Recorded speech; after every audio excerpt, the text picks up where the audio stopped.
Salve, salve, galera! Beleza? Vamos começar a conversar agora sobre vetores, tá bom? A gente vai bater um papo sobre adição vetorial para dar continuidade ao nosso curso de matemática da física. Matemática da física. Você deve saber que vetor é uma linguagem matemática, tá? Apesar de aperrear muitos professores de física, muitos alunos que estão tentando entender algum tema de física, vetor é uma linguagem matemática, tá? E, portanto, ela necessita ser entendida na sua essência, essa linguagem. Um dos pontos principais é exatamente como adicionar vetores. Quando você soma duas grandezas vetoriais, você não usa os mesmos critérios, os mesmos artifícios, a mesma dinâmica que você utilizou para somar números.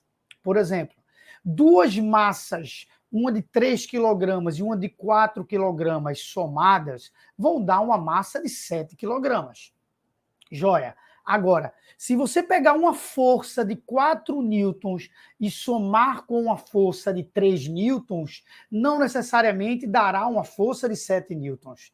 Depende de como esses vetores, porque força é uma grandeza vetorial, estão dispostas nessa questão. Estão dispostos nessa questão.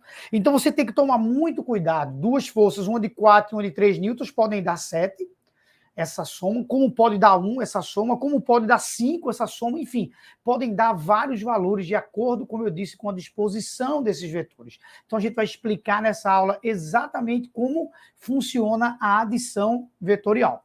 Vamos nessa. Então, deixa eu colocar aqui para a gente começar. Vamos começar com a regra do polígono, que é como a gente utiliza a geometria a favor da gente para encontrar a soma entre vetores, tá certo? Preste atenção. Vamos imaginar que tenhamos dois vetorzinhos aqui. Um vetor A, que eu vou chamar aqui de vetor A, esse vetorzinho aqui, ok? E um vetor B. Todo vetor tem módulo, direção e sentido, ok? E é sempre representado dessa maneirinha, uma letra com uma setinha em cima, sempre indo da esquerda para a direita. Eu tenho esses dois vetores que podem representar duas forças, que podem representar duas velocidades, que podem representar dois impulsos, dois campos elétricos. E eu quero somar esses dois vetores. Como que eu faço? A regra diz que eu devo desenhar os vetores um após o outro, na ordem que eu quiser. Desenho o vetor A. Na extremidade do vetor A, eu desenho o vetorzinho B. E aí eu uno o primeiro ao último. Sempre assim, prof, não pode ser do último para o primeiro, não? Não, tem que ser do primeiro ao último. Quando você unir do primeiro ao último, você vai achar aqui exatamente o seu vetorzinho soma. Então, esse é o seu vetor soma A mais B. É óbvio que a gente, ao olhar essa figura desse vetor soma, dá uma vontade de calcular quanto é que ele vale. Mas a matemática te dá artifícios para isso. A matemática te dá artifícios como, por exemplo, lei dos cossenos, teorema de Pitágoras, lei dos senos. Mas, nesse momento, você primeiro tem que saber desenhar esse vetor resultante. Você tem que saber desenhar esse vetor soma, essa adição vetorial, para a partir daí, realmente, você conseguir calcular. É um passo de cada vez. Ei, lembra que é uma linguagem, lembra que vetor é uma linguagem. Portanto, você não pode, por hipótese alguma, querer escrever uma frase antes de escrever uma palavra. É uma linguagem. Preste atenção nisso daí. Então, vamos a mais um exemplo. Bora lá. Imagine que eu agora tenha 3 vetores. Eu tenho agora um vetorzinho A, que eu vou desenhar aqui para vocês. Eu tenho agora um vetorzinho B e eu tenho agora um vetorzinho C, tá bom? E eu quero a soma entre esses 3 vetores, na ordem A mais B mais C. Então, eu vou desenhar o vetorzinho A, desenhei o vetor A. Na extremidade do vetor A, desenho o vetor B. Na extremidade do vetor B, desenho o vetor C. Depois eu uno, saindo do A para o C, e encontro exatamente o meu vetor soma A mais B mais C. Mais uma vez digo que dá uma vontade de encontrar esse vetor soma, mas tu não vai encontrar agora. Não é esse o interesse, pelo menos nesse instante, tá certo? Primeiro você tem que aprender como desenhar, tá? Prof, faz mais um. Beleza, gostei de você, gostei de você. 3 vetores. Vetorzinho A, estou repetindo, para você criar uma lógica na sua cabecinha. B e C. Vamos desenhar os 3 vetores. Desenhei o A, desenhei o B e desenhei o C. Opa! Preste atenção. Olha com bem cuidado isso que surgiu. Bem cuidado, por favor. Vê bem. Quando você olha esse vetorzinho A, B e C, você concorda ou não comigo de que o seu polígono já está fechado? Concorda, não é? Se o seu polígono já está fechado, você sabe o que é que isso significa? Significa que a soma entre esses 3 vetores é nula.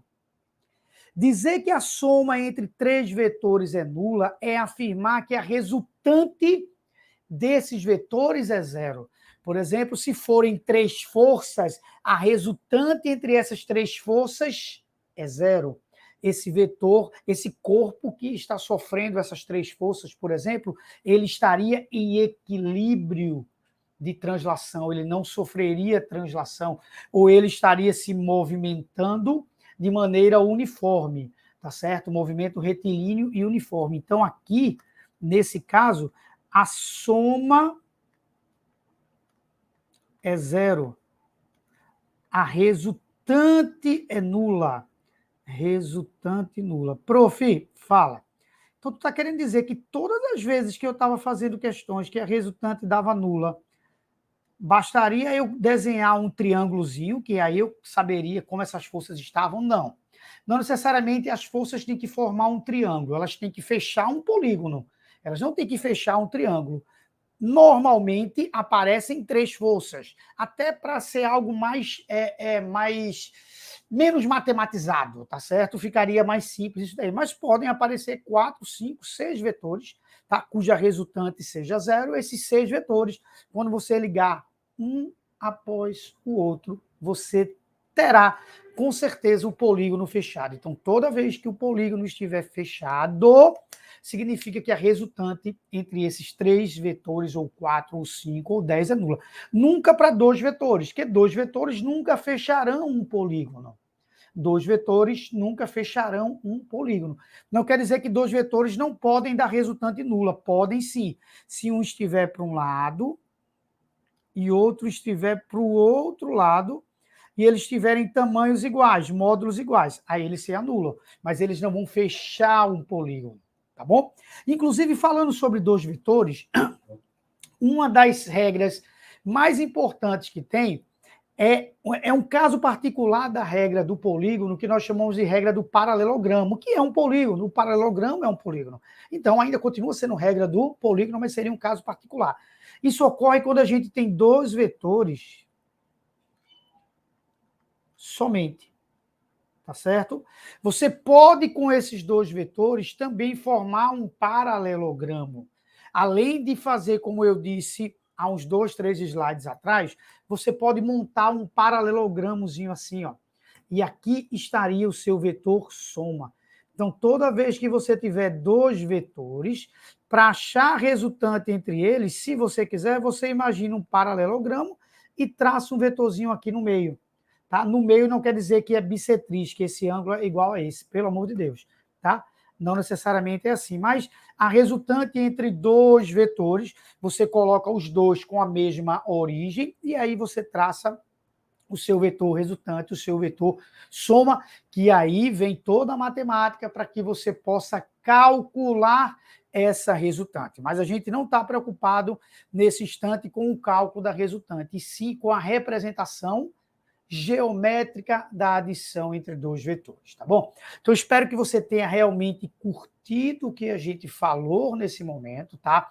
Lembra que aqui na descrição desse vídeo existem uma tem um PDF com uma lista de exercícios para ver se realmente você entendeu o que nós falamos, tá?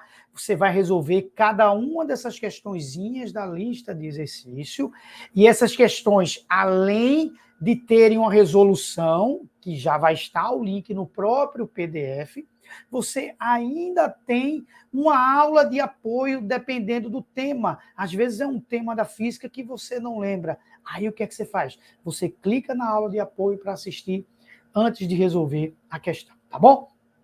Grande beijo no seu coração, até a próxima. Tchau, tchau. Fui!